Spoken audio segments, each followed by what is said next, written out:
Bonjour et bienvenue sur Décideur TV. Aujourd'hui, nous sommes en compagnie d'Arnaud Naudan, qui est le nouveau président du cabinet d'audit et de conseil BDO France. Arnaud Naudan, bonjour. Bonjour. Alors tout d'abord, félicitations pour cette nomination à la Merci. tête de BDO France. Quel est votre sentiment à ce sujet ?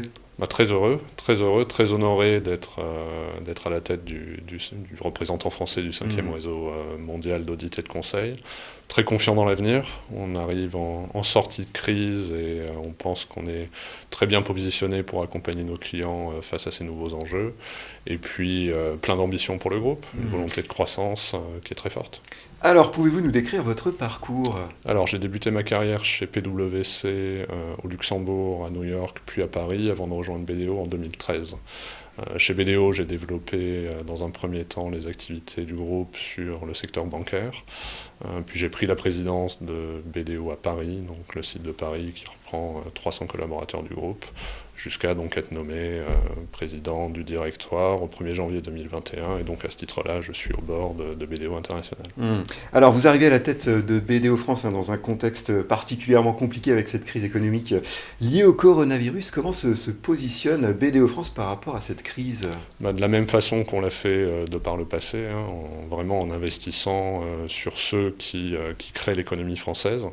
On a toujours mis les préoccupations de nos clients au cœur de notre modèle et c'est bien dans cet état d'esprit qu'on accompagnera nos clients en sortie de crise.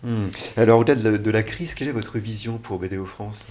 Notre volonté, c'est de devenir un leader de l'audit et du conseil sur le marché des PME et des ETI. On met vraiment les préoccupations des dirigeants au cœur de notre modèle. D'ailleurs, je suis ravi d'annoncer la publication de notre premier baromètre de la confiance des dirigeants des PME et des ETI. Et donc, c'est avec cette volonté stratégique forte sur ce secteur qu'on positionnera BDO à l'avenir. Et alors concrètement, quels seront les grands axes de votre action en tant que président de BDO France ? Alors j'ai proposé à mes associés de me focaliser en tant que président sur 4 chantiers stratégiques.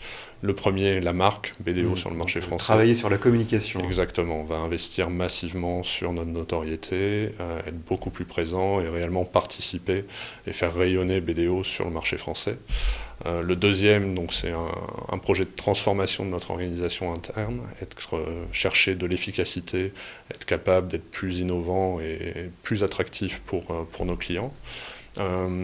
Ensuite, on va cultiver, je souhaite vraiment investir sur notre culture et nos valeurs, en participant et en renforçant nos engagements sur les grands sujets de société. Ouais, avancer sur la RSE. Tout à fait, la diversité, l'inclusion et la RSE. On ambitionne dans un an d'ailleurs d'être le premier cabinet entreprise à mission, donc vraiment de venir inscrire dans nos statuts notre raison d'être et nos objectifs sur ces sujets-là. Et puis enfin la croissance, je le disais, on souhaite devenir leader. Doubler de taille dans les 5 ans. Donc on va être très structuré en termes de démarche commerciale. On a un plan d'ouverture davantage de bureaux sur le marché français et on sera également très actif dans des opérations de croissance externe pour convaincre des confrères de nous rejoindre et de participer au projet. Un dernier mot pour conclure cet entretien ? Merci, on ne le dit pas suffisamment. Merci encore à mes associés pour la confiance qu'ils me témoignent. Merci à nos clients, dirigeants d'entreprise qui ont fait un travail admirable pendant cette crise. Merci à nos collaborateurs qui s'engagent quotidiennement. Et puis merci à vous pour cette invitation. Eh bien merci Arnaud Naudan également. Merci à toutes et à tous de nous avoir suivis. C'était l'interview du Monde du Chiffre. À très bientôt sur Décideur TV.